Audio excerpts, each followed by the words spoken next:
자, 자, 두 번째, 재물론에 대해서 이야기를 하도록 하겠습니다.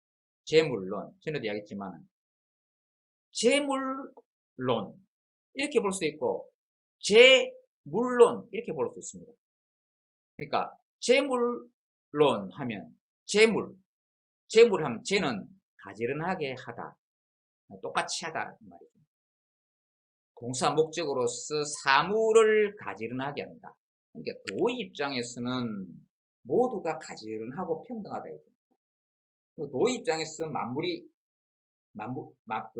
도의 입장에서 만물이 평등하다 하는 그런 측면이죠. 그러니까 물을 가지런하게 하는 그러한 그러한 이론, 주장, 그런 식으로 해석할 수도 있고, 물론으로 볼 수도 있죠. 물론이니까 사물에 관한 어떤 이론, 이 세상에 대한 어떤 견해, 그런 것이죠. 여러 견해들, 물론, 세상에 관한 여러 견해들을 가지런하게 한다. 근데 세상에 여러 견해, 우리 사람마다 참, 의견이 다를 수가 있는 것이죠. 이 세상에 천차만별한 자기 주장이 있는 것이죠. 그런데 그러한 여러 이론들을, 그런 여러 주장들을 고르게 한다. 하는 어떤 그런 의미로 해석할 수도 있습니다. 자, 어쨌든 이제는 두 번째 재물론에 대해서 보도록 하겠습니다. 그 내용 중에 나름대로 그 요약한 것을 보도록 하겠습니다.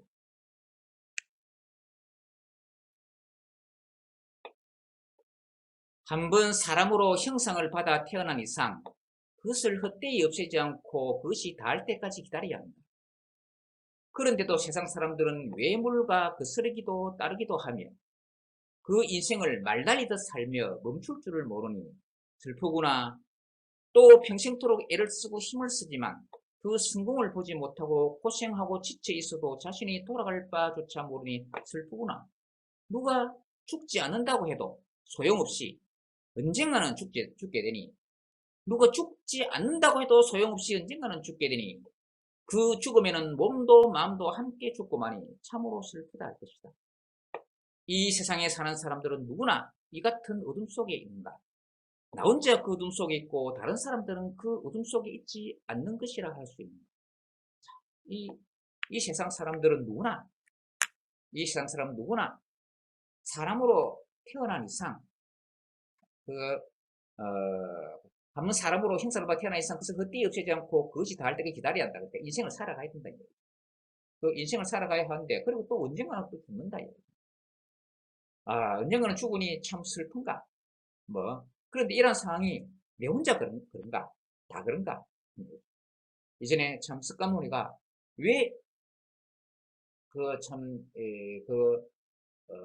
출가해서 수행을 하였느냐? 그것은 인생에 있어서 말하자면 사람이 태어나서 늙고 병들어 죽는다. 누구나 늙고 병들어 궁극적으로 죽는다. 왜 누구나 모두 11명도 없이 누구나 늙고 병들어 죽는가? 왜 인간은 이런 운명을 타고났는가? 그 문제를 풀려고 이제 출가해서 수행을 해서 도리스나무 아래서 돌을 깨쳤다라고 이야기하죠. 근데 이제 참 이게 장자도 참 인간은 태어나서 그렇게 살아간다. 고생고생하고 살아가다가 또 언젠가는 또 죽는다. 왜 그런가? 그런 이야기죠. 그리고 또 내만 그렇냐? 모두 그렇냐? 나 혼자 그 어둠 속에 있고, 이 세상에 사는 사람도 누구나 이 같은 어둠 속에 있는가? 나 혼자 그 어둠 속에 있고 다른 사람들은 그 어둠 속에 있지 않는 것이라 할 수 있는가? 안 그렇다. 다 그렇다. 자, 이러한 어떤 문제식에 관한 것이 또 이제는 여기에 재물론에서 이제 이야기되고 있습니다.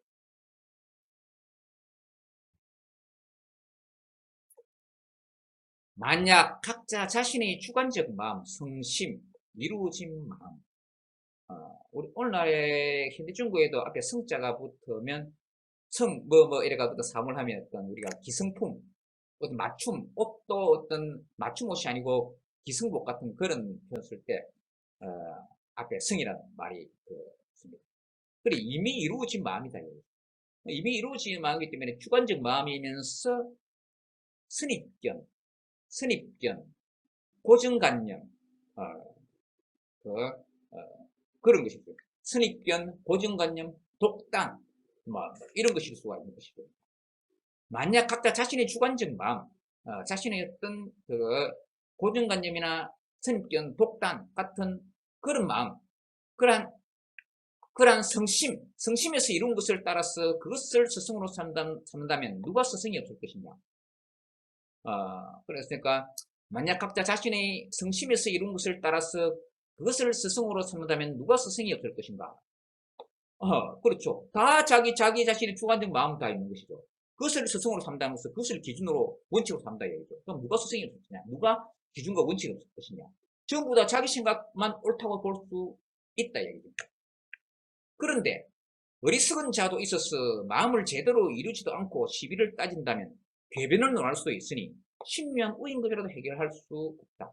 누구나 그런 자기 나름대로의 성심, 독단과 선입견을 이렇게 가지고 있는데, 그런데 그런 사람 가운데 아주 지혜로운 사람도 있지만은, 그 지혜로운 사람의 성심이라 하면 또 우리가 좀 믿을 수가 있겠지만은, 어리석은 사람도 자기 나름대로 자신 스스로는 자기가 옳다라고 자신의 성심을 가지고 옳다라고 할 수도 있다 했죠. 그런 어리석은 자가 시비를 따진다면 궤변을 할 수도 있다 했죠. 그러한 사람들한테는 신묘한 후임금이라 하더라도 참 그런 잘못된 생각을 가지고 고집을 부린다면 해결할 수가 없는 거죠. 올라가 보면 그렇죠. 참 많은 사람들, 그러니까 자기 나름대로 자기의 어떤 정치적 주장을 표구하지만 사람들 어길이 막 여러 가지로 이렇게 나뉘고 다르죠. 여러 가지로 나뉘고 다른데 그 각자 보면 전부 다 자기가 옳다고 주장을 하죠. 그중에 어리석은 사람들 있다 해죠. 그런 사람들 말을 우리가 어떻게 해결할 것이냐. 그리고 고집을 피우면 참 신명 우임금이라도 아무리 지혜로운 사람이라도 그 사람을 어떻게 설득할 것이냐 이거죠.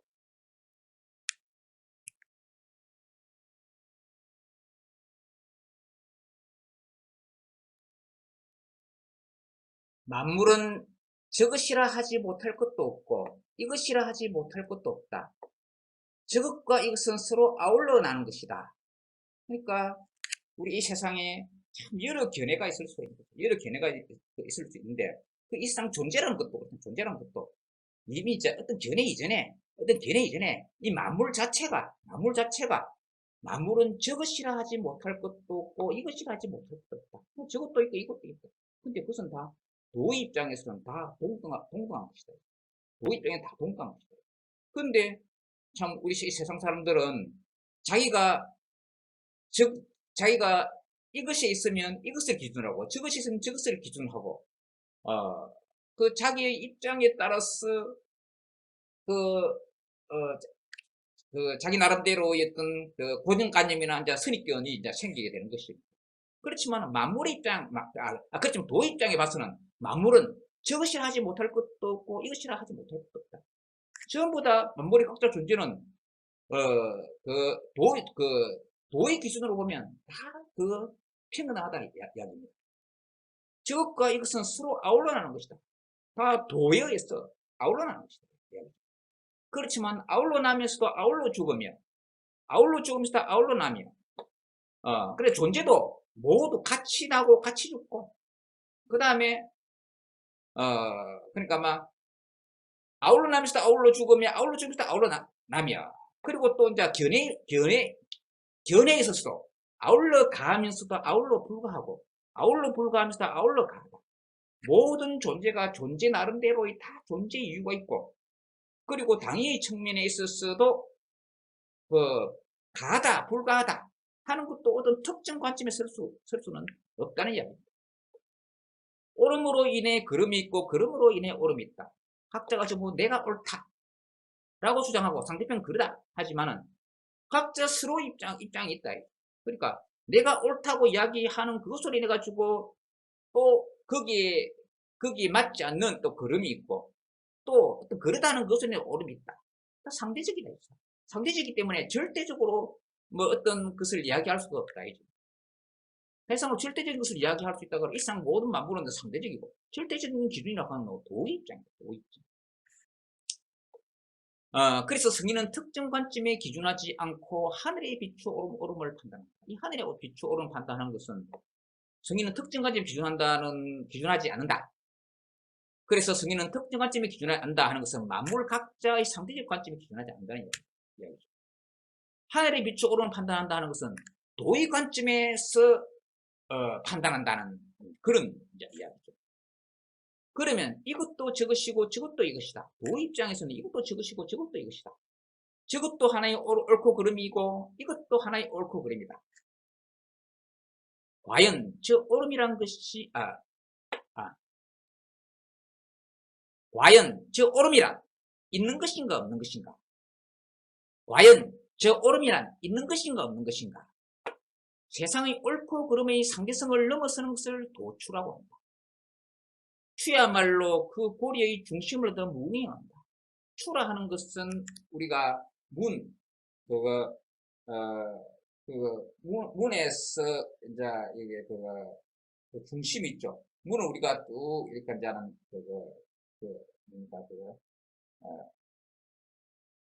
이 문에 중심축이 있고 우리가 문 손잡이를 쭉 열면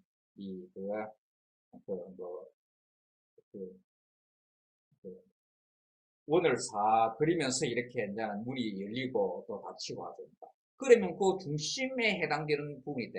중심에 해당되는 부분이 이제 상하로 이렇게 딱 연결되어 있는 부분이다. 그것이 추다. 그러니까 그 중심을, 그 중심축을 그야말로 중심으로 해가지고 문이 열리고 닫히고 원을 그리면서 열리고, 닫히고 하는 것입니다. 이제, 그리고 그것을 갖다가 이 도와 만물의 관계를 두고 비교한다 그러면 그 중심이 되는 것이 도다 이야기입니다. 그리고 그 주변의 원주위에 해당되는 것이 이 만물이다. 그래서 그 도의 추, 그것이야말로, 그러니까 이제, 추야말로 그 고리 중심인데, 그러니까 이제 중심인데, 그것이 무응행한다. 그렇죠. 이 도에 비유한다 하면, 도에 비유한다면, 도가 이 만물의 그 추가 된다. 만물의 중심이 되었어. 만물이 중심이 되었어. 만물이 중심이 되었어. 무궁행한다. 도가 어떤 무궁한 어떤 만물을 갖다가 만들어내죠. 그렇기 때문에 그 중에서 이 여러 가지 도 입장에서는 여러 가지가 있는데, 여러 가지 만물과 그 만물의 각자의 입장이 있는데, 거기서 어떤 특정한 입장에서 오름도 하나의 무궁이요, 그름도 하나의 무궁이다. 그럼 어느 입장에도 쓸 수 없는 것이니까, 그 상대적인 측면에서는. 진정한 입장은 도의 입장입니다. 진정한 입장은 도의 입장이라는 것입니다. 그러므로, 그럼 어떻게 해야 되느냐? 그러므로 명으로서 해야 하는 것이다. 명, 발급, 지혜다, 지혜. 그렇기 때문에 이 각자의 입장은 상대적인 입장이고 그것이 다 어떤 각자의 특정한 선입견을 가진 어리석음일 수가 있다. 그 진정한 지혜의 기준이다. 그 진정한 지혜의 기준입니다. 진정한 지혜의 입장이 뭐냐? 그 명의 입장이다. 밝은 입장이다. 그것은 즉 도의 입장이다. 도의 초월적이고 절대적인 관점. 그것이 곧 이 명이고 지혜다 하는 것이다. 이 참이 비슷하게 그 불교에서도 그렇죠. 내가 아까 그 이야기를 했죠. 스카모니가 그 맞으면 이제는 왜 인간은 늙고 병들어 죽는가 하는 것을 깨닫기 위해서 이제 출가했다고 그랬죠. 그래서 보리스나마에서 이제 깨달았는데 그것이 뭐냐? 늙고 병들어 죽는 그것은 우리가 우리 욕심과 집착 때문에 그런 것이고, 우리 욕심과 집착이 뭐 때문에 또 생기는 것이냐? 그 거슬러 올라가 보니까 그 최초의 원인은 무명에 있다. 무명. 없을 무자, 밝을 명자. 바로 여기에 이 명자, 밝을 명자. 없을 무, 밝을 명이다. 그러니까, 받지 못함. 즉, 지혜가 없음. 즉, 어리석음이다. 그래서, 우리가 어리석음을 깨치고, 어리석음을 이제 깨치고 아니라 깨치고라 하기보다 어리석음을 깨뜨리고 지혜를 얻으면 이 모든 것이 다 이 세상의 진리를 다 알 수가 있다는 그 이야기. 그런데 참 여기에 장자도 바로 그런 어떤 명이라는 가한 것을 가하다 하고 불가한 것을 불가하다 한다. 길은 다녀서 이루어지고, 근데 이 참 묘하죠. 우리가 만물의 아주 근원적인 어떤 그 법칙이 이제 도인데, 이 도가 우리 일상적인 용어로는 우리 사람이 다니는 길 같은 것, 그 로드, 웨이 이런 것을 말하기도 하죠. 그러니까 이게 처음에 이제 길이 아닌 곳은 가지를 마라.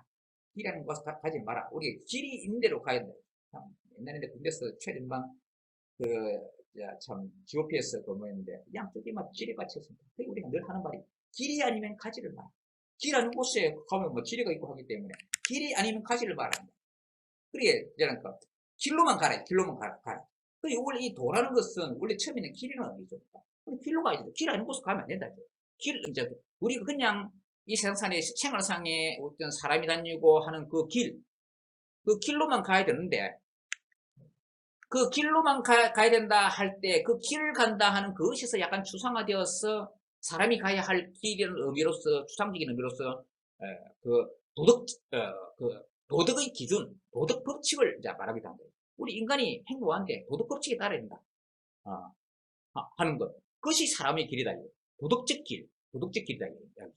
거기서 그 다음에 좀 형이상학적으로 되어서 그런 어떤 도덕적 길, 도덕 법칙이라는 것이 도덕 법칙이라는 측면에서 이야기하는 그건 어떤 어떤 공자가 말하는 어떤 그런 도고, 나중에서 이제 도가적인 이제 도는 이제 거기서 나중에는 이 모든 것을 초월하는 어떤 형이상학적 이제 원리를 이제는 의미하게 된 것이죠.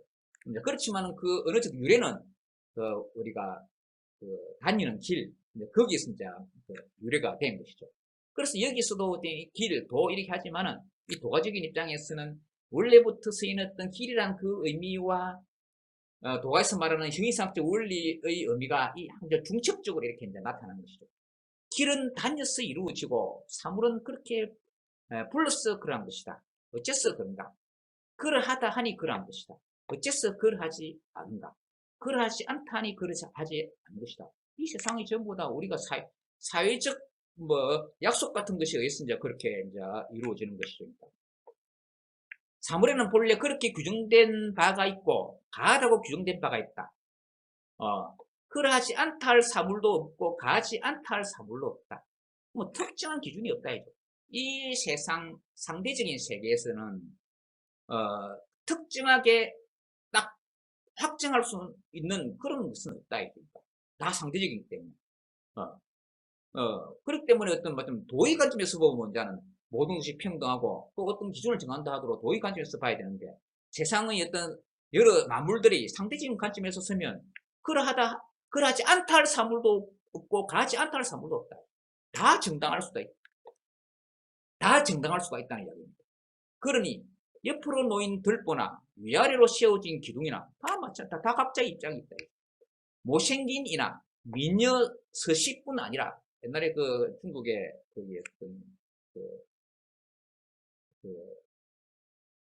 옛날 중국에 있던 유명한 미인 중에 서시라는 미인이 있었다고 합니다. 못생긴 미녀 서식뿐 아니라 가지가지 여러 귀한 것들 등등 온갖 대립과 차별이란 도의 관점에서는 모두 하나라 통한다. 못생긴 미녀 서식, 그런 것은 인간의 기준에 인간의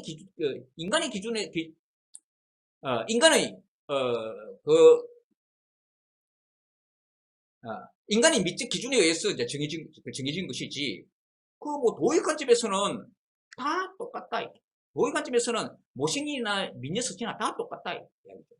가지가지의 여러 괴이한 것들로 보이는 것, 그것도 인간 입장에서 그런 것이 도의 입장에서는 다 똑같다. 온갖 대립과 차별이란 도의 관점에서는 모두 하나라 통한다. 도의 관점에서는 온갖 대립과 차별이 없이 모두가 평등하다. 모두가 평등하다는 얘기죠. 그것이 재물론 이런 이 제목의 이제 취지이기도 한 것이죠.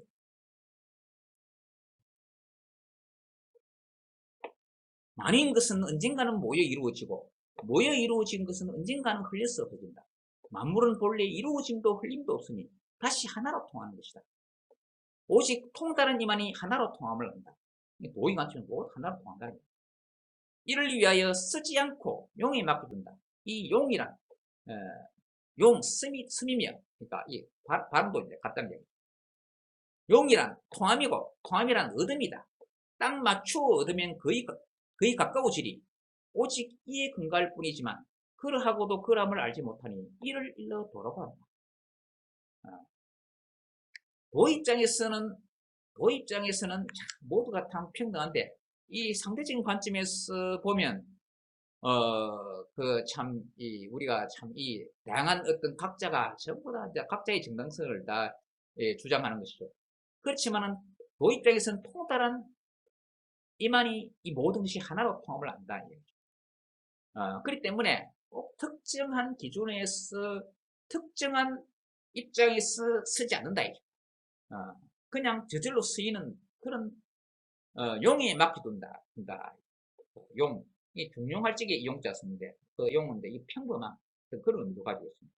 이 평범함에 관련된 그런 일상적인 것 그런 의미를 가지고 있는데 일상적인 평범함 그 속에 그거 이제 쓰인다. 이 만물 각자가 다 일상적으로 다 각자 입장으로서 그 정당한 처지가 있고 그거 역할이 있다는 거예요.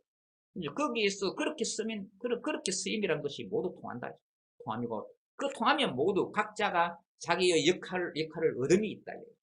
이렇게 딱 맞추고 얻으면 거의 가까워진다. 옛날 표현에 거의 가까워진다 할 때는 어디에 가까워진다 할 때 도에 가까워진다는 어떤 그런 내용적인 이야기가 맞습니다. 그러니 어떤 각자 자기 역할을 다하면 그것이 도에 가까워지는 것이다. 오직 이에 근거할 뿐이지만 즉 결국은 도에 근거합니다. 도에 근거할 뿐이지만은 도에 근거하면서도 그러함을 알지 못한다. 우리가 도는 자연이거든요. 스스로 그러하다. 스스로 그러한 상태에 있으면서도 스스로 도에 근거하면서도 그러함을 알지 못한다. 왜 그러냐? 그것도 어리석어서 그냥 모르는 것이 아니라 그것은 도라는 것은 그야말로 스스로 그러하다. 말 그대로 자연한 것이기 때문에 그 상태가 도다. 도는 인위적인 것이 아니기 때문에 그러하고도 그러함을 알지 못한다는 역설적인 표현으로 이렇게 쓴다는 이야기죠.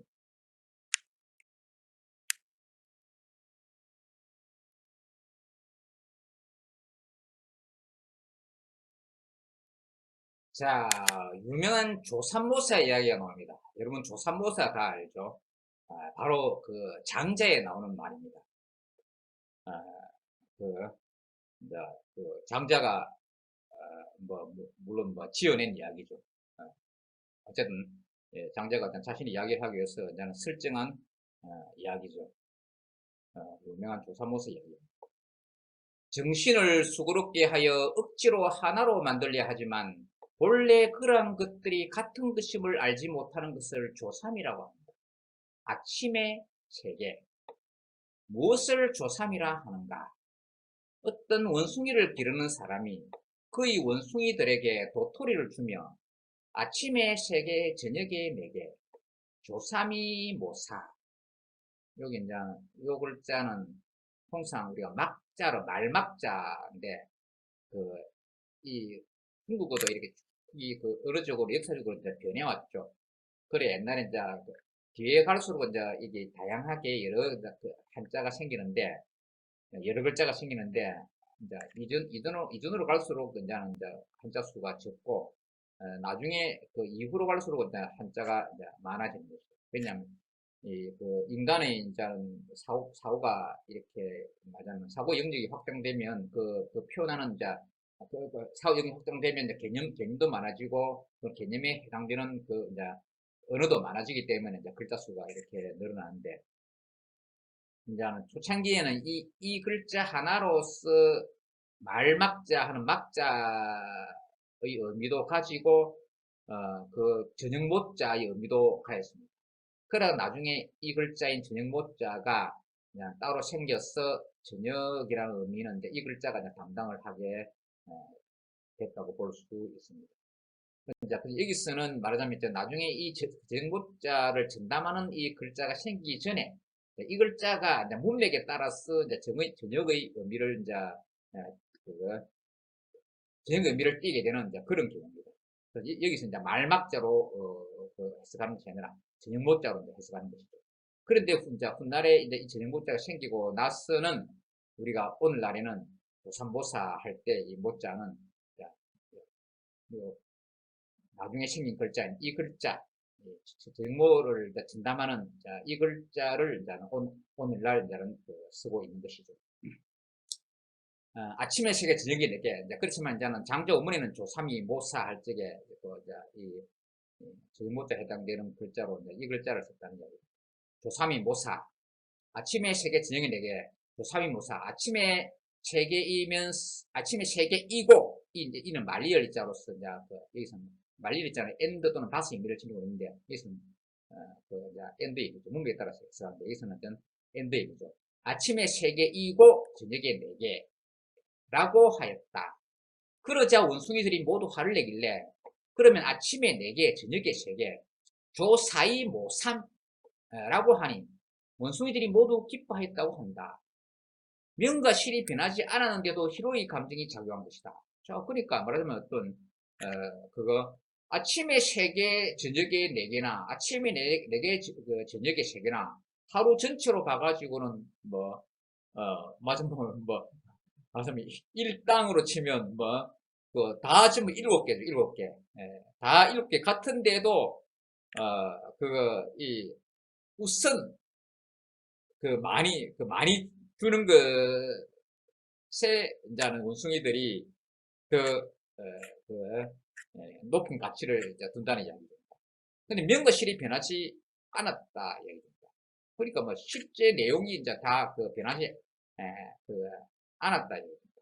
실이 변하지 않고 명은 사실상 이 두 개의 명이 이제 다르다고 볼 수도 있겠는데 다르다고 보지는 않은 3개, 4개 여기서 맞으면 다 7개라는 그런 명과 실제 7개라는 것이 다 같다라고 이제 장자는 생각했는 모양이죠. 근데 요거 조사이 모사나 조사이 모삼이나 요것이 표현이 다른 것을 명이 다르다고 볼 수 있을 텐데 그렇게 장자는 그렇게 생각하지는 않고 어쨌든 간에 7개라는 측면에서 합계 7개라는 측면에서 그 이름과 실이 변하지 않았다고 생각한 모양이죠. 명과 실이 변하지 않은데도 희로의 감정이 기뻐하고 화내는 감정이 작용한 것이다. 그래서 승희는 시비를 조화시켜 청균의 순환이 하늘 입장이 하늘에 있던 고른 입장이 청균의 순환이 이를 일러 양행이란다. 둘로 행해진다. 이게 결국 양행이라 하는 것은 둘 다 정당하다는 얘기죠. 둘 다 정당하다. 일종의 어떤 양도론법과 딜레마 같은 이야기입니다. 조삼이 모사나 조사이 모사나 조사이 모삼이나 결국은 다 진짜 정당할 수가 있는 것이죠. 도 입장에서는 다 정당한데 도 입장에서는 다 정당하고 다 같은데 세상 사람들은 이쪽은 옳고 저쪽은 다 그러다 이런 식으로 이제 생각을 많이 해요. 마치 원숭이가 조삼이 모사나 조사이 모삼이나 다 같은데 다르다고 생각하는 그런 것이다. 그리고 지금 이 세상 사람들도 원숭이처럼 결국은 도일관점에 쓰면 다 똑같은 건데 다르다고 이제 생각. 옛 사람에게는 그 지혜가 도달하는 경지가 있었다. 어디에 도달했는가? 그 최고 경지는 아직 만물이 존재한 적이 없던 것에 도달하여 그것을 다음에 더 덧붙일 것이 없는 경지이다. 그 다음 경지는 만물이 존재하고 나서이지만 아직 만물 사이의 구분 경계가 없는 경지이다. 또 그 다음 경지는 만물 사이의 구분 경계는 있지만 아직 시비를 나눔이 없는 경지이다. 시비가 드러남으로써 도가 이지러지게 되고 도가 이지러짐으로써 사물을 아낌이 성립하게 된다. 자, 이 부분 점차적으로 나옵니다. 옛 사람이 그 지혜가 도달한 경지에서 어디에 도달했는가? 그 최고 경지는 아직 만물이 존재한 적이 없던 것에 도달하여 그것을 다음에 더 덧붙일 것이 없는 경지이다. 그래서 도의경지, 도의경지. 도의경지가 최고의 경지고, 도가 만물을 생하기 때문에 도라는 것은 아직 만물이 존재한 적이 없던 원초적인 어떤 그 행위상학적인 그 단계이기 때문에 아직 만물이 존재한 적이 없던, 그래서 더 덧붙일 수 없는 경지가 되는 것이죠. 그리고 그 다음 단계, 우리가 노자의 도생일 1생, 2생, 3생, 맞아. 도생 1, 1생 2, 2생 3, 3생 만물. 도는 하나를 낳고 하나는 둘을 낳고 둘은 셋을 낳고 셋은 만물을 낳는다. 하여튼 그 단계를 뭐 이야기하는 듯한 뭐 그런 이미지를 지닌 표현이죠. 최경지, 도의경지. 그 다음에 그게 점차적으로 만물로 생성돼 가는 어떤 단계를 나타내는 듯한 그런 표현입니다. 그 다음에는 이제 만물이 존재하고 이제 낯서다. 만물이 존재하지만 만물 사이에 구분 경계가 없는 것이고, 그 다음에 구분 경계가 또 있지만은 아직 시비를 나눔이 없는 경지이고, 그 다음에 시비가 드러날 시비가 드러남으로 해서 도가 이질해진다. 도가 망가지게 된다. 도가 망가지게 된다. 그러니까 도로부터 쭉 이 세상 만물이 전개가 된다. 세상 만물이 전개가 되어서 각자 만물들이 각자 입장에 따라서 시비, 옳고 그름을 나눈다. 옳고 그름을 나누는 그 단계가 되어서 그 근원이든 그 도가 손상된다. 도가 손상되고 이질해진다는 것은 손상된다는 거죠. 그래서 망가진다는 거죠. 근데 도가 이질해짐으로써, 도가 망가짐으로써 사물을 아낌이 성립된다. 애는 사랑하다, 아끼다, 그런 뜻이 돼요. 그러니까 각자의 입장에서 각자의 가치관에 따라서 이 사물은 아끼고 사랑하고 저 사물은 아끼지 않고 사랑하지 않게 된다. 각자의 기준에 따라서. 그래서 이 말은 각자의 상대적인 관점과 가치관이 이제 생기게 되고, 각자 상대적인 관점과 가치관에 따라서 서로 자신이 옳다 하고 서로 그거 다투고 투쟁하고 나아가서는 전쟁까지 하게 된다는 거예요.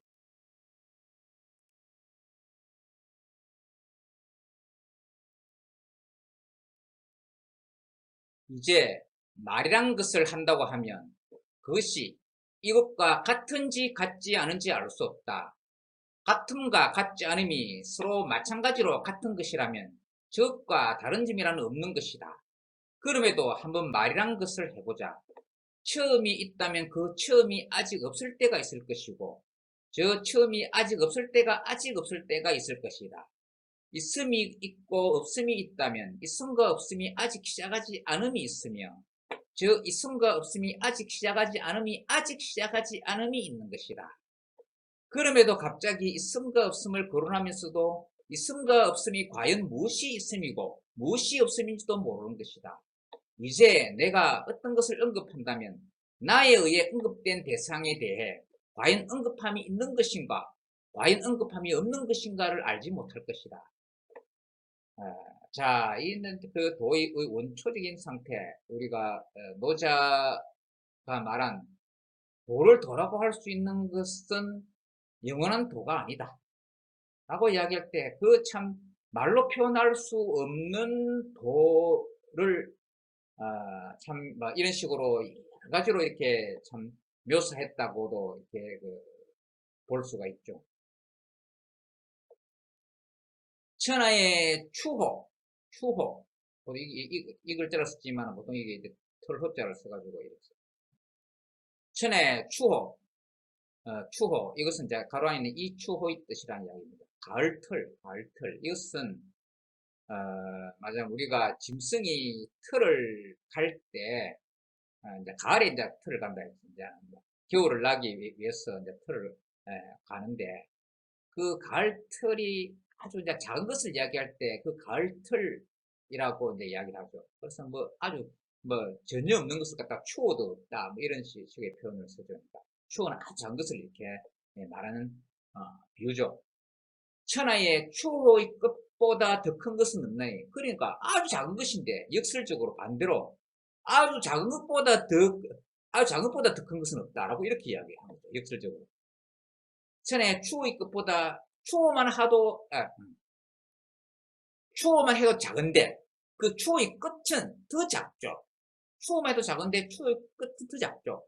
그 아주 작은 것보다 더 큰 것은 없다. 라고 이야기, 역설적인 표현입니다. 태산이 오히려 작은 것이다. 단명한 이보다 더 장수한 이는 없나니 팽조가 오히려 요절한 것이다. 그러니까 팽조라는 사람이 이제 오래 산 사람이다. 장수한 사람은 이제 얘인데, 그런데 단명한 이보다 더 장수한 이는 없다. 반대로 일찍 죽은 사람보다 더 오래 산 사람이 없다. 역설적인 표현이죠. 팽조가 오히려 요절한 것이 된다. 오래 산 사람인 팽조가 오히려 요절한 것, 일찍 죽은 것, 팽조가 오히려 오래 산 것이 아니라는 표현이니까. 팽조는 아주 오래 산 사람인데 팽조가 오히려 요절한 것이다. 팽조가 오히려 일찍 죽은 것이다. 라는 표현을 하는 것이죠. 천지는 나와 아울러 태어나고 만물은 나와 하나가 된다. 이미 하나가 되었는데 무슨 말이 있을 수 있을 것이며 이미 하나가 되었는데 무슨 말이 없을 수 있을 것인가. 그러니까 도의 관점에서 보면 작은 것과 큰 것, 추호의 끝보다 작은 추호의 끝과 태산, 이것을 갖다가 비교하는 것도 무의미하고 단명한 것과 장수한 것을 비교하는 것도 무의미하다. 도의 관점에서는 다 똑같다. 천지란 것도 나 아울러 태어나 천지가 생겨나고 그 다음에 내가 생겨났다는 식으로 이렇게 흔히 이전에 이제 중국에서 많이 이야기했는데, 근데 천지가 오히려 나와 아울러 태어났다. 그리고 만물은 나와 하나가 있다. 도의 관점에서 모든 것이 같은 것이고 하나다. 그리고 이미 하나가 되었는데 또 무슨 말이 있을 수 있습니다. 하나가 되었기 때문에 말이란 것은 이것저것 구별하는 것인데, 이미 하나가 됐다는 것은 구별할 수 없다. 구별할 수 없는데 무슨 말을 할 수 있는데, 무슨 말을 할 수 있는데. 그러니까 이미 하나가 되었는데 무슨 말이 또 역설적으로 반대로 이미 하나가 돼도 무슨 말이 없을 수 있을 것인가. 이것도 참 역설적 표현이죠. 이미 하나가 되었는데 무슨 말이 있을 수 있을 것이며 이미 하나가 되었는데 무슨 말이 없을 수 있을 것인가. 이미 하나가 됐기 때문에 말이 있을 수도 없고 없을 수도 없다. 그 말은 말 자체가 필요 없다. 이게 말이 있을 수도 없고 없을 수도 없다. 그러니까 무슨 말이 있을 수 있을 것이며 무슨 말이 없을 수 있을 것이냐. 무슨 말이 있을 수 있을 것이며 무슨 말이 없을 수 있을 것인가. 말을 갖다가 말이 있다 없다조차도 구분할 필요가 없다는 것이죠. 도의 상태는 그러하다는 이야기입니다. 자, 도에 관한 이야기가 계속되고 있습니다. 도는 애당초 한계가 있지 않았고 말은 애당초 불변함이란 있지 않았으니 이 때문에 경계를 두었다. 그 경계를 말해보자. 왼쪽이 있고 오른쪽이 있으며 도리가 있고 마땅함이 있으며 나눔이 있고 변별함이 있으며 유름이 있고 다툼이 있으니 이것을 8가지 덕이라 한다. 육합, 상하, 사방, 즉 세계의 공간을 말합니다. 육합의 바깥에 대해서는 성인은 가만히 두고 논하지 않으며 육합의 안에 대해서는 성인은 논하기는 하나 따지지는 않는다. 춘추의 세상 다스리는 선왕의 뜻에 대해서는 성인은 따지기는 하나 논박하지는 않는다. 그러므로 나누면은 나누지 못할 것이 있고 변별에는 변별하지 못할 것이 있다. 왜 그런가? 성인은 포용하지만 유인은 변별함으로써 서로 과시하려 하기 때문이다. 그러므로 변별하려 해도 다 드러내기 어려운 부분이 있게 되는 것이다. 자, 중인, 일반 사람 말이죠. 이런 무리의 사람입니다. 무리의 사람들은 변별하면서 서로 과시한다. 오늘날 그 지식이 높다 하는 것은 그 지식은 변별하는 것을 말한다. 이것과 저것을 구별하는 것. 변별이 구별이 되니까 우리가 수능시험이 변별력이 있다 하는 이야기는 구별한다 이야기니까 말하자면 성적이 좋고 나쁘고 하는 그것을 갖다가 구별한다 하는 이야기니까 문제를 좀 어렵게 내면 변별력이 있다라고 이야기하는 것을 문제를 풀 줄 알고 풀 줄 모르는 그런 어떤 학생을 구분한다는 이야기입니다. 그런데 말하자면 어떤 이 세상의 지식이라 하는 것은 그런 구별하는 것, 변별하는 것, 이것저것 구별하는 것이 지식이다. 중인은 변별해서 서로 과시하려 한다는 것은 그런 지식으로서 서로 과시하려 한다. 그러나 성인은 그런 것을 구별하지 않고 모두 포용한다. 성인은 포용한다. 이 중인들이 변별하려 해봤자 이 세상 만물의 모든 존재는 무한하기 때문에 변별하려 해봐야 인간이 아무리 똑똑하다 하더라도 다 무한한 이 사물을 다 변별할 수 없다. 구별할 수 없다. 그러니까 다 구별해가지고 변별해가지고 지식으로서 나타내기 어려운 부분이 있게 되는 것이니까. 그래 아무리 지식 가시하려 해봐야 그게 다 무의미하다. 도 입장에서는 다 무의미하다. 그렇기 때문에 도 입장에서는 성인은 모든 것을 포용한다. 그렇기 때문에 처음부터 다시 이야기하면 도는 애당초 한계가 있지 않았다. 한계가 있으니까 도는 한계를 두지도 않다. 말은 애당초 불변함이란 있지 않았다. 처음부터 말은 애당초 불변함이란 있지 않았다. 늘 변한다는 이야기죠. 말은 늘 변한다. 도는 한계가 있지만 말은 계속 변한다. 변하기 때문에 그 변하는 하나하나 사이의 경계를 이제 두어서 구별하는 것이죠. 말로 구별하는 것이죠. 그 경계를 말에서 왼쪽, 오른쪽을 구별하고 도리가 있고 마땅함이 있는 것을 구별하고 그래가지고 나눔이 있고 변별함이 있으며 교림이 다툼이 있고 이것서 8가지 덕이란다. 이런 거 전부 다 나누는 것이다. 나누는 것이다. 육합이라고 해가지고 상하 사방의 어떤 세계의 공간을 이제는 구별하는데 이 세상의 공간의 바깥에 대해서는 이 우주 밖에 대한 우주의 밖에 대해서는 성인은 논하지 않는다. 우주의 안에 대해서는 성인은 논하긴 한다. 그렇지만 하나하나 따지진 않는다. 춘추의 세상 다스리는 선왕의 뜻에 대해서는 춘추는 이제는 이제 노나라의 역사책인데 공자가 그 역사책 그 자료를 바탕으로 해가지고 그 역사 책 속에 나오는 여러 인물들이 도덕적으로 옳고 그러냐 도덕적으로 그 인물들의 그 도덕성을 평가해가지고 도덕적으로 옳으냐 그러냐 하는 것을 이제 평가한 책입니다. 그러니까 마찬가지로 시시비비를 이렇게 가리는 그런 이제 그 책입니다. 그래서 그 내용에서 세상 다리는 선왕이 이전에 있었던 훌륭한 임금, 이전에 있던 훌륭한 임금의 뜻에 따라서 마지막에 어떤 춘추의 내용에 등장하는 사람들이 옳은 행동을 했냐 그런 행동을 했냐 하는 것을 따지는 것이 이제 공자의 입장이었습니다.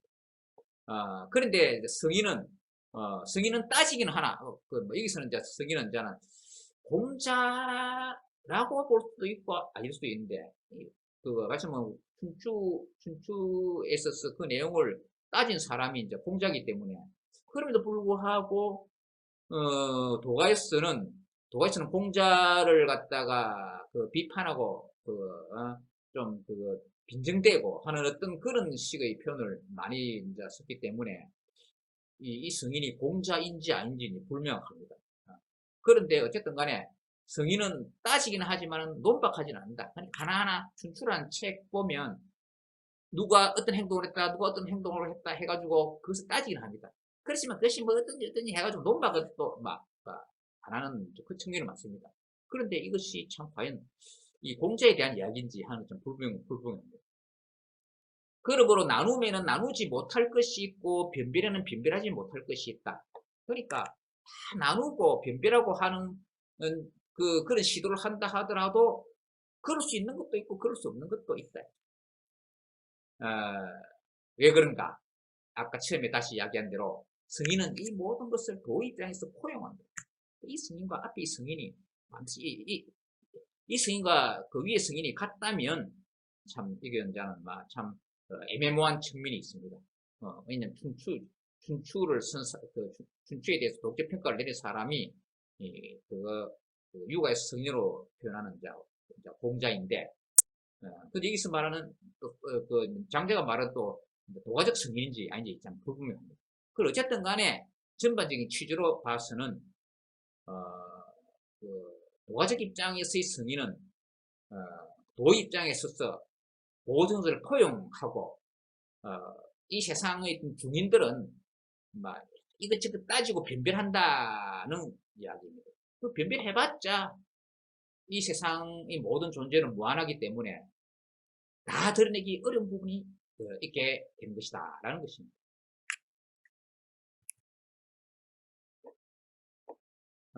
설결의 알매에 대한 물음에 왕예는 이렇게 답했다. 이것도 이제 설결과 왕예도 이제 가상으로 이제 설정된 인물이라 할 수 있겠습니다. 내가 안다고 하는 것은 사실상 알지 못하는 것이거나 내가 알지 못한다고 하는 것은 사실상 아는 것일 수가 있다. 어떤 기준으로 판단할 수가 있을 것인가? 사람은 습기가 있는 곳에서 자면 허리병으로 말라 죽을 수 있지만 미꾸라지도 그런가? 사람은 나무 위에서 살면 두렵고 불안하지만 원숭이도 그런가? 그렇다면 사람과 미꾸라지와 원숭이 중 누가 바른 거처를 안다고 할 수 있겠는가? 사람은 가축의 고기를 먹고 고라니나 사슴은 풀을 먹고 쥐네는 뱀을 맛있어 하고 솔개나 갈가마귀는 쥐를 즐겨 먹는다. 그렇다면 사람과 고라니, 사슴과 쥐네와 솔개, 갈가마귀 중 누가 바른 맛을 안다고 할 수 있겠는가? 원숭이는 원숭이대로, 사슴은 사슴대로, 미꾸라지는 미꾸라지대로 각각 그들이 좋아하는 짝과 더불어 논다. 그런데 모장과 예희는 사람 중에 미인이지만 물고기는 보고 도리어 물속으로 깊이 들어가고 새는 보고 도리어 하늘로 높이 날고 고라니 사슴은 보고 도리어 급히 도망간다. 그렇다면 이들 중 누가 천하의 바른 아름다움을 안다고 할 수 있겠는가? 그렇다면 이들 중 누가 천하의 바른 아름다움을 안다고 할 수 있겠는가?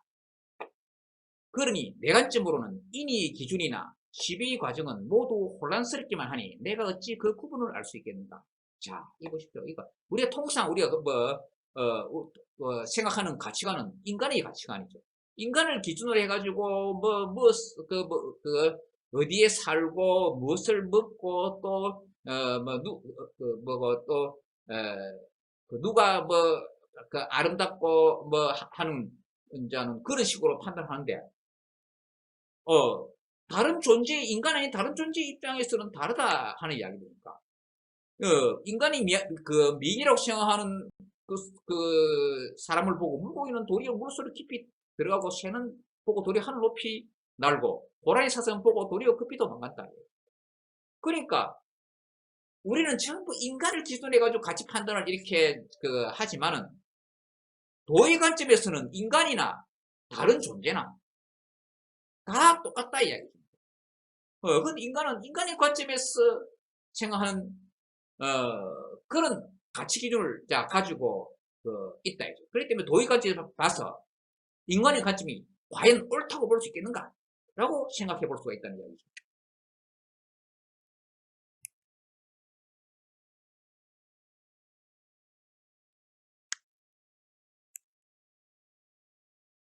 설결이 다시 지인은 이해를 알지 못하는가에 대해서 묻자 왕예는 이렇게 답했다.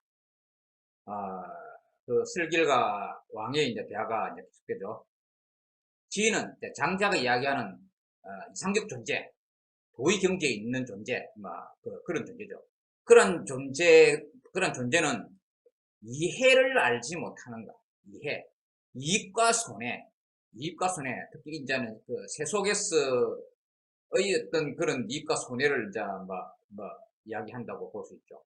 지인은 이익과 손해를 알지 못하는가에 대해서 묻자 왕예는 이렇게 답했다.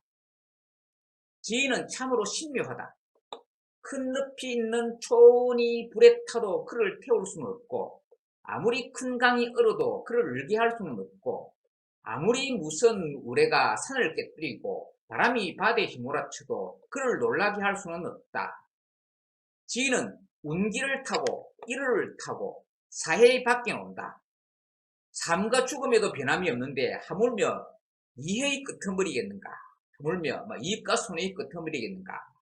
그러니까 현실에 있어서 이익과 손해 그 정도가 아니라 이런 표현은 거의 초능력자 슈퍼맨이에요. 슈퍼맨.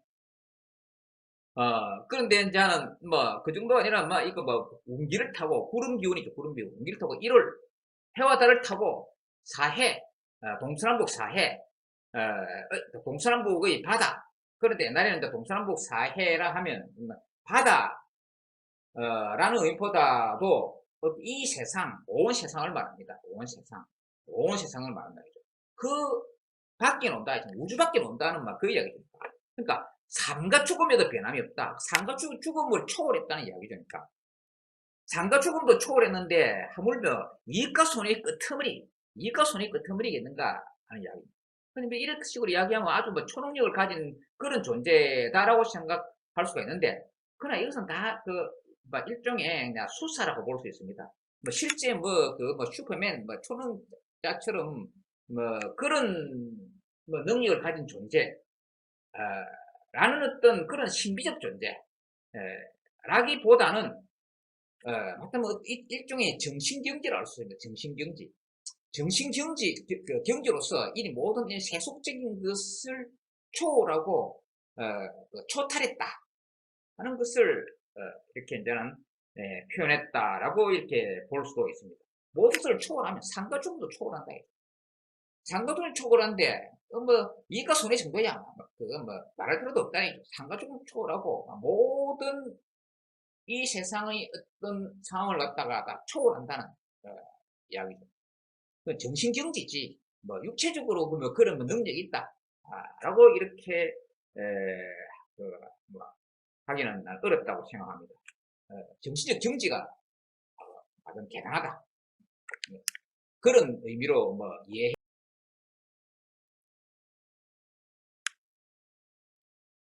자, 다음에는 이런 대화가 있습니다. 구작자가 장호자에게 물었다. 구작자가 장호자에게 물었다. 이 구작자, 장호자도 가상의 존재로서 이제 설정된 것이라고 볼 수 있습니다. 구작자가 장호자에게 물었다.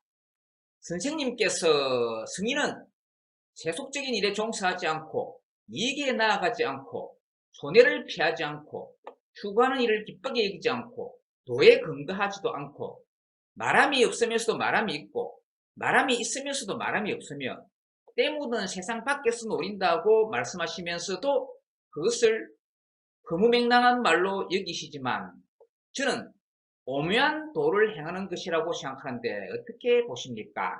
그러니까 성인은 세속적인 일에 종사하지 않는다. 그럼 이게 나아가지도 않는다. 손해를 피하지도 않는다. 추구하는 일을 기쁘게 여기지 않는다. 추구하는 일을 기쁘게 여기고, 그러면 뭐, 추구하는 일을 기쁘게 여기지 않는다고 보면, 뭐, 그, 어떤 일을 해가는 데 있어가지고, 뭐랄까, 심드렁하게, 그렇게, 행동하냐. 그렇다기보다도, 어떤 감정에 동요되지 않고, 이성적으로 일을 추구하는 것이 아닐까. 그렇게 생각됩니다. 도에 근거하지도 않고, 도에 근거하지 않는다. 라는 말은 조금 이해가 안 됩니다. 도에 근거해야 되지 않습니까? 이거 어떻게 해서 이런 표현이 나오는 건 모르겠는데, 도에 근거하지도 않고, 성인은 도에 근거해야 되지 않구나 싶은데, 이 표현이 어떻게 해서 이런 표현이 나오는 건 모르겠습니다만, 이렇게 표현되어 있네요. 말함이 없으면서도 말함이 있고, 말함이 있으면서도 말함이 없으며, 그러니까 언어를 초월했다는 측면에서 이렇게 이야기할 수 있겠죠. 때 묻은 세상 밖에서 노린다. 세속적인 것을 초월한, 때 묻은 세상 밖에서 노린다고 말씀하시면서도 그것을 허무맹랑한 말로 여기시지만, 저는 오묘한 도를 행하는 것이라고 생각하는데, 어떻게 보십니까? 그러니까 이제 구작자가 장호자에게 이런 얘기를, 그러니까 그런 질문에 대한 답은 이렇습니다. 성인이란 존재는 이를 곁에 두고 우주를 겨드랑이에 끼고서 그런 것과 들어맞듯 합하면서도 그런 것이 뒤섞인 상태 그대로 두어 속세의 신분의 높고 낮음을 가리지 않네. 세속의 주민은 분주히 수고롭게 살지만 성인은 우둔하게 살면서도 긴 시간의 변화에 참여하면서 한결같이 순수함을 이루네. 앞에 이제 질문의 내용에 있어서 묘사된 성인은 조금 이해되지 않는 그런 측면인데, 이 답은 이제 성인은 이런 존재다. 이렇게 이제 이야기하는 것이죠. 마치 모든 어떤 세속적인 것, 그리고 이 우주 우주도 이렇게 이제 그거 뭐 이 성인한테는 이제 사소한 것이다 이야기입니다. 그래서 아주 뭐 모두 초월한다는 이야기죠. 다 이런 것도 뭐 정신경지를 말한다고 이제 그 해석 뭐 해야 될 것입니다.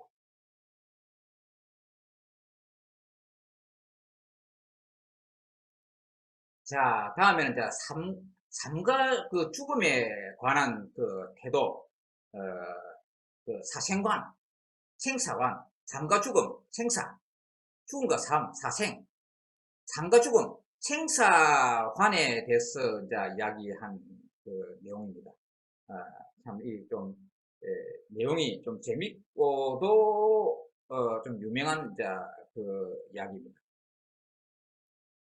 살아있음을 기뻐함이 어리석음이 아님을 내 어찌 알랴. 그러니까 세상 사람들은 이제 죽음보다는 살아있음을 이제 기뻐하죠. 그러니까 이제 뭐 죽는 것을 싫어하죠.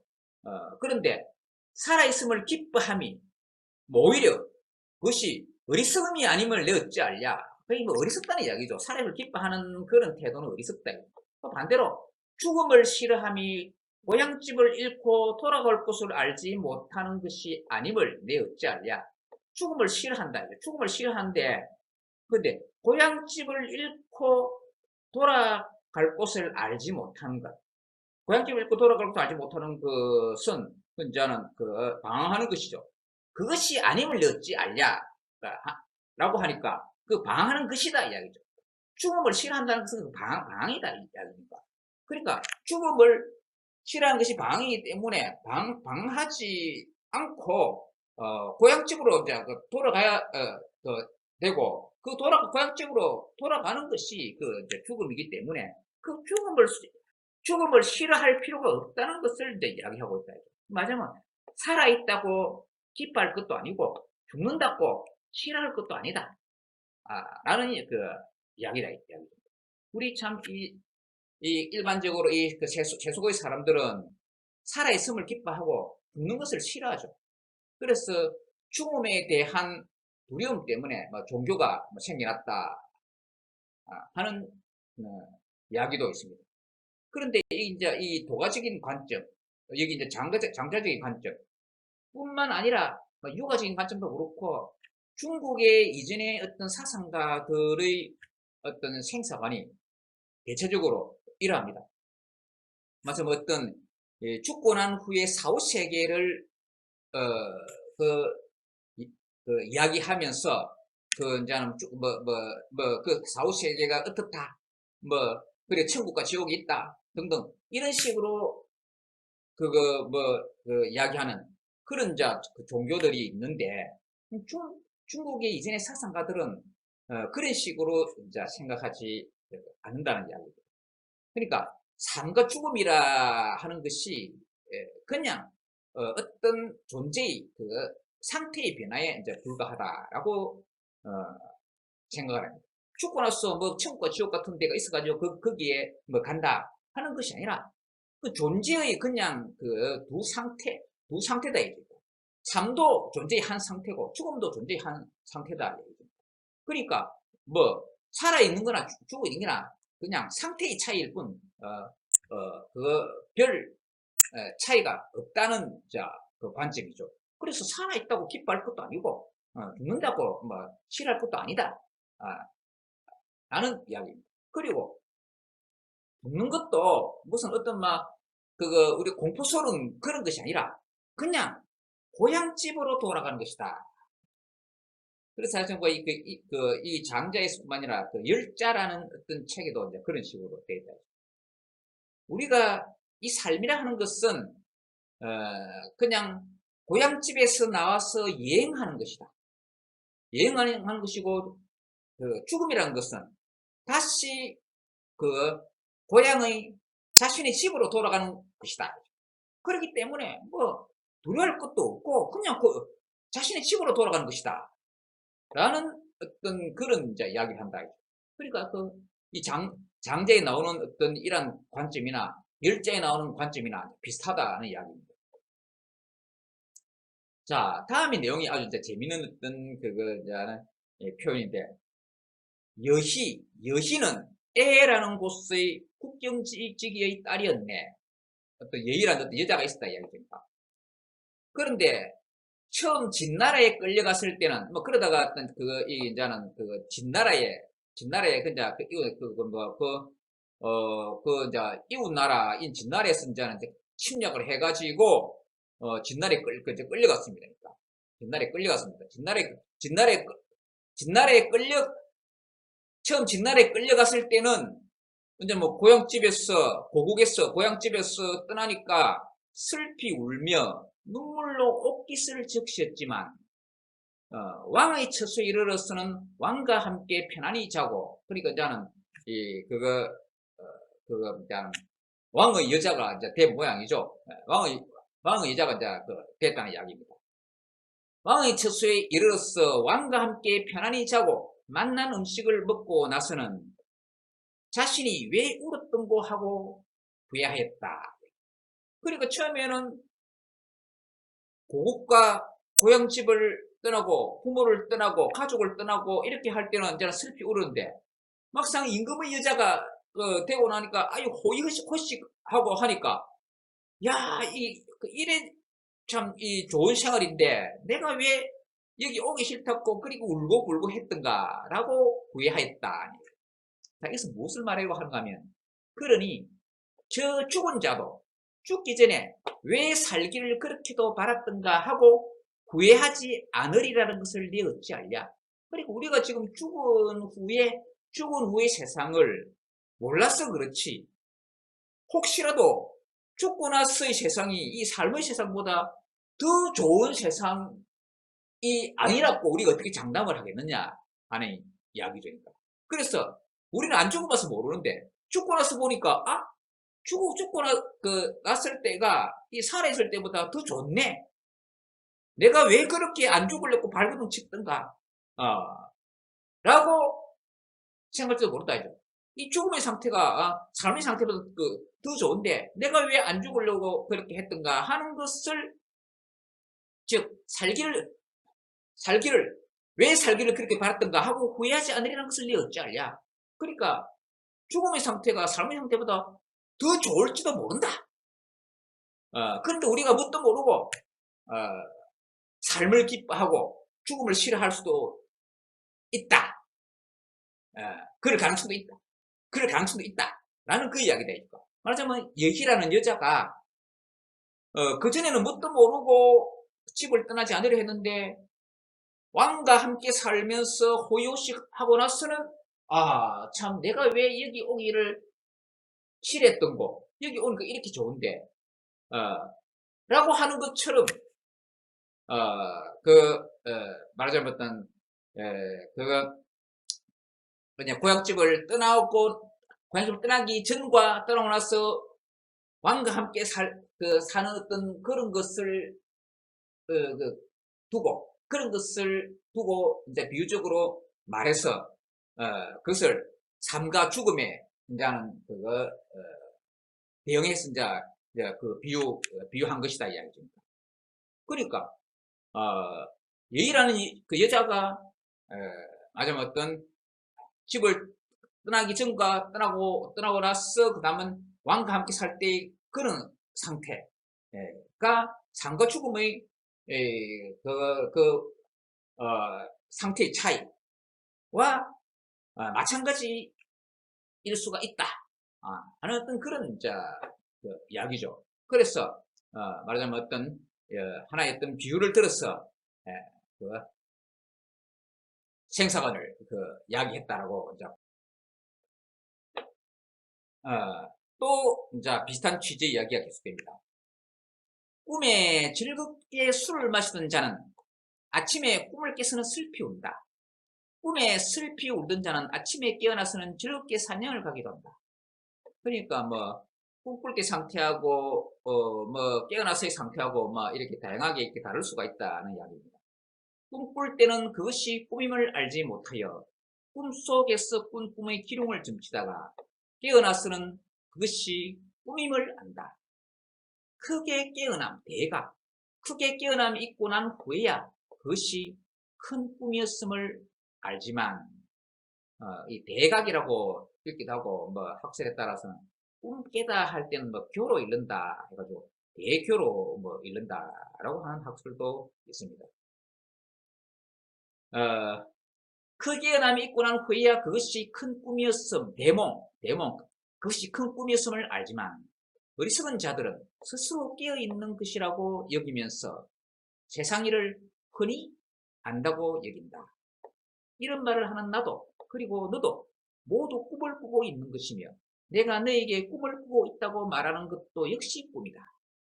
이란 말이 매우 괴이한 이야기로 들리겠지만 만시 후에 대스님을 만나 어쩌다 한번 이 도리를 알게 되더라도 이것은 그저 우연일 뿐이다.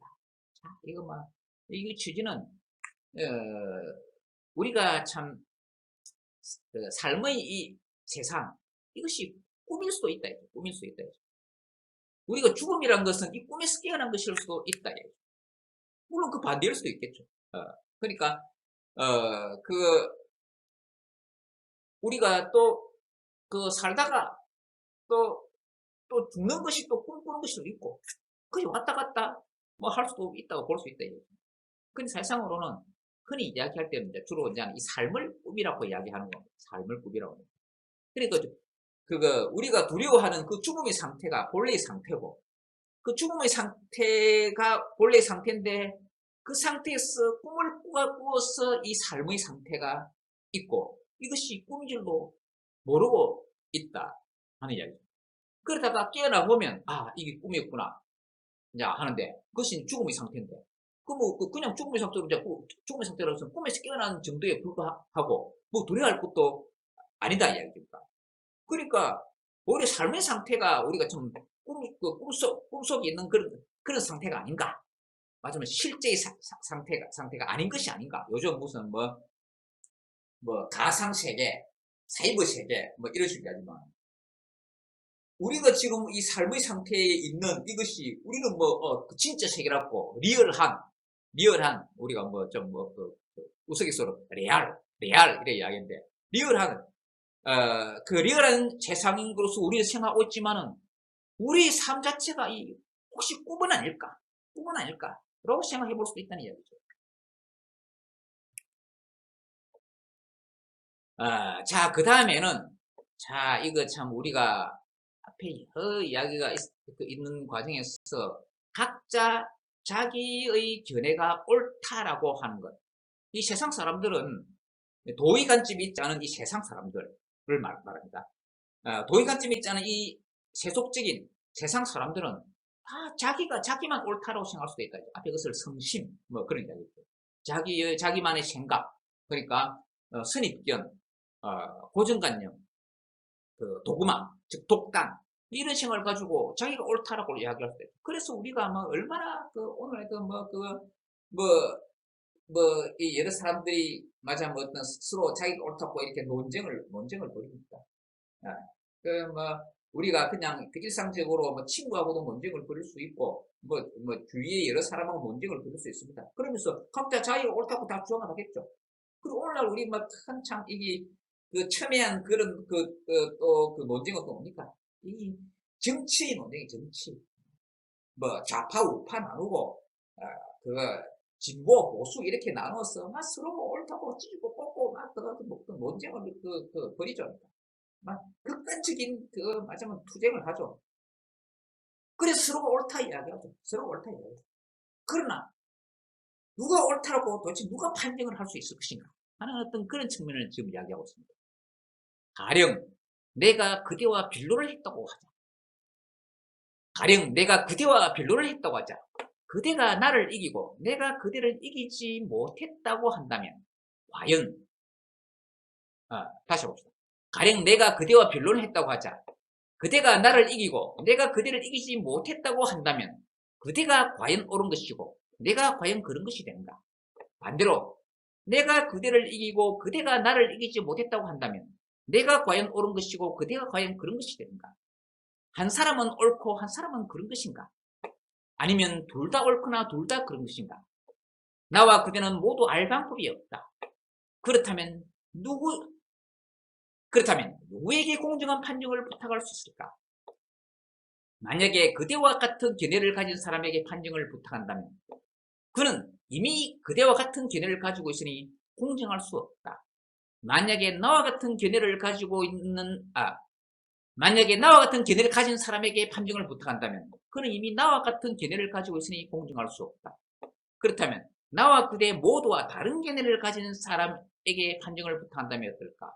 그러나 그러한 사람은 이미 나와 그대 모두와 다른 견해를 가지고 있으니 공정할 수 없다. 그러면 나와 그대와 같은 견해를 가진 사람에게 판정을 부탁한다면 어떨까?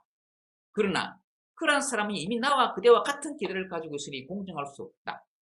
그러니 나와 그대 또 다른 사람은 다 같이 누가 옳고 누가 그른지 알 수 없다. 그러면 또 누구를 기다려야 하는가? 어떤 기준에 의해 판단할까? 그것은 곧 천성의 자연에 맡기는 것이다. 천성의 자연에 맡겨서 옳은 것이 진정으로 옳다면 옳지 않은 것과 근본적으로 같지 않아서 아예 논쟁할 가치도 없다. 자, 이한테 그 이야기한 것이 그렇으니까. 그러니까 이 세상에 서로 옳다라고 서로 주장을 하면서 논쟁을 벌여봤자 도대체 누가 그것을 갖다가 어느 쪽이 옳다고 판정해 줄 것이냐.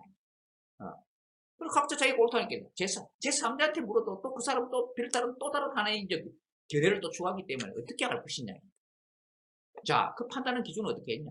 그것은 곧 천성의 자연에 맡기는 것이다. 자, 이것은 결국 천성의 자연이라는 것은 도의 관점이다. 그것은 천성의 자연에 맡긴다 하는 것은 이 세속적인 관점에서 각자 서로가 옳다라고 주장한 그런 식으로 판정해가지고는 다 똑같이 세속적인 사람들끼리는 뭐 누가 옳은지 알 수가 없다. 이제. 기준은 어디 있느냐? 도에 돼, 도. 곧 천성의 자연에 맡기는 것이다. 그것은 곧 천성의 자연에 맡기는 것이다. 도의 관점에 따른 것이다. 천성의 자연에 맡겼어. 도의 관점에 맡겼어. 옳은 것이 진정으로 옳다면 옳지 않은 것과 근본적으로 같지 않아서 아예 논쟁할 가치도 없다. 그러니까 도의 관점에서 만약에 옳다면 그 이민자는 그것이 그런 것이 옳다면 옳지 않은 것과 그건 아예 근본적으로 같지 않아서 뭐 그 옳지 않은 것과는 아예 그 이상 논쟁할 필요도 없다. 이미 도의 관점에서 이미 옳은 것이 판정됐다는 거죠. 자, 그래서 마지막으로 이야기하기를 이것은 천성의 자연에 맡겨서 도의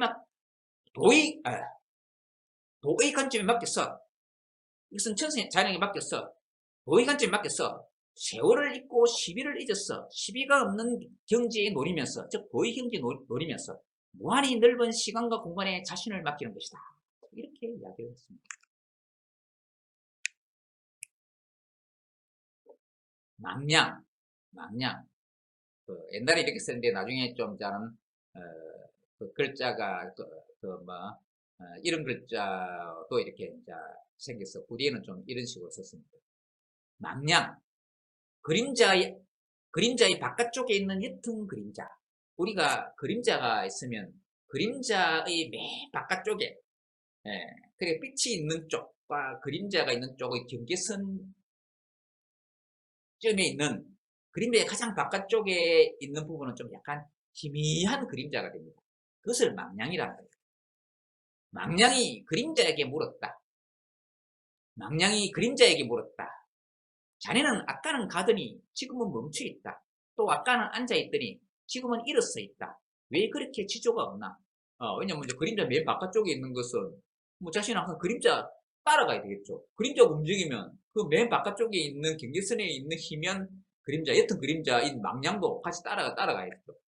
그런데 망냥이 피곤하게 말이야. 그림자가 막 아까는 가다가 지금 멈춰 있고 또 아까는 앉아있던 지금 이랬다. 왜 그렇게 지조가 없나? 왜 이렇게 왔다 갔다 해가지고 이게 사람 힘들게 하는 자가 아니고 사람이 아니죠. 망냥인 나를 힘들게 하느냐? 이런 것이니까. 이 그림자가 말했다.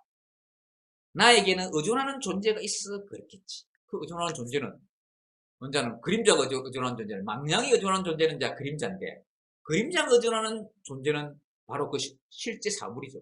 실제 사물. 나에게 의존하는 존재가 있어 그렇지. 그러니까 나에게는 의존하는 존재가 있어도 그렇겠지. 그 의존하는 존재는 실제 사물이다 이야기죠. 내가 의존하는 존재 역시 그에게도 또 의존하는 존재가 있어 그렇겠지. 자, 실제 사물이 또 의존하는 그것은 또 무엇이냐? 자, 그것은 도죠, 도. 도에 의해서 모든 사물이 이렇게 이제 존재하는데, 그 사물에 또 그림자가 또 있고, 또 그림자의 맨 주변에 또 망령이 있고, 뭐 이런 것이다. 아, 내가 뱀의 배 비늘이나 매미의 날개에 의존하여 그럴까? 어찌 그런 까닭을 알 수 있을까? 어찌 그런 까닭을 알 수 없을까? 어찌 그런 까닭을 알 수 있을까? 어찌 그런 까닭을 알 수 없을까? 어찌 그런 까닭을 알 수 있을까? 어찌 그런 까닭을 알 수 없을까? 막 이런 식으로 막 그 반문하면서 결국 궁극적으로는 결국 도에 의존한다는 이야기죠. 그럼 뭐 내가 어디 존재하겠느냐? 뱀이 배빈이라는 뱀이 날개에 의존해서 그럴까? 그렇지 않다. 뭐 이야기죠. 그거는 참 그런 까닭을 알 수 있을까? 알 수 없을까? 이렇게 반문하지만은 막 자, 뭐겠느냐? 도에 근거한다 하는 것을 이야기한 것입니다. 그러니까 이건 우리 플라톤의 이제 이데아스를 연상케 한다. 그 플라톤의 동굴 속에 그 플라톤의 동굴의 비유가 있죠. 동굴 속에 앞만 보고 그 묶여 있는 그런 사람이 있다 치면, 근데 뒤에 어떤 사물이 있어가지고 사물이 그림자가 앞에 비치니까 그 그림자가 실제 사물인 거로 착각하고 살아가는 사람이 있대. 근데 그 중에 한 사람이 그 묶여있는 데서 풀려서 뒤를 돌아봤을 때, 우리가 이때까지 본 것은 그림자고 실제 사물은 뒤에 있네 라고 생각을 했을 때, 그래가지고 자, 아직 묶여있는 사람한테 자, 우리가 이때까지 본 거 전부 다 가짜다, 가짜. 진짜는 뒤에 있다 라고 뭐 할 경우에, 그런데 아직 묶여있는 사람은 풀리지 않았어.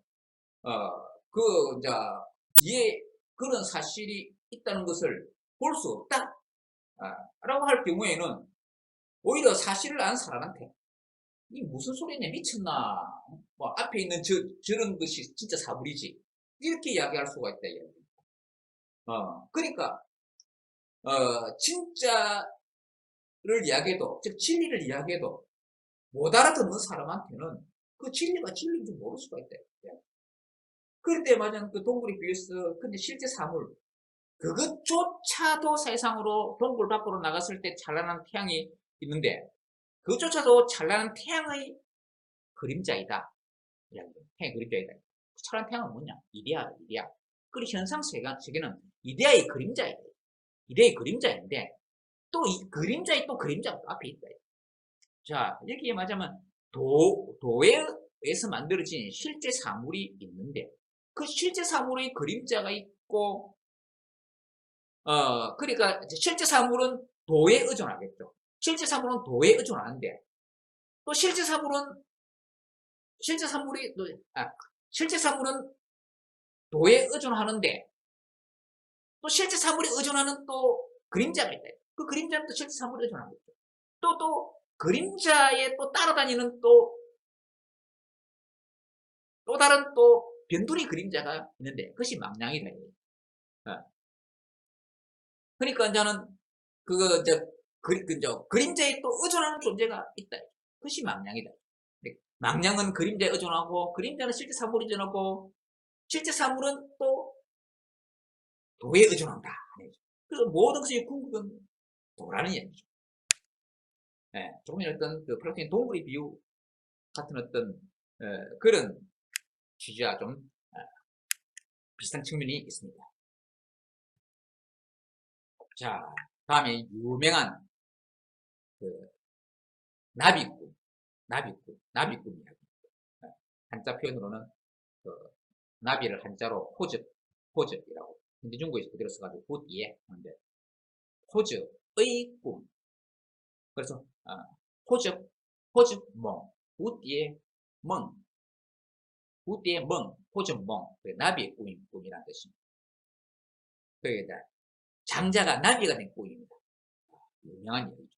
어느 날 장자의 본명이죠.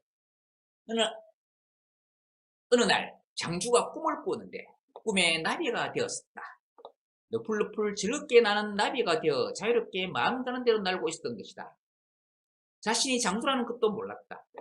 그러다가 잠시 후 갑자기 깨어나 보니 놀랍게도 나비가 아닌 장주가 아닌가. 도대체 장주가 꿈의 나비가 되었는가, 나비가 꿈의 장주가 되었는가 모를 일이었다. 장주와 나비 사이에는 분명 구분이 있을 터인데 말이다. 이것이 바로 물화, 즉 만물의 변화인 것이다.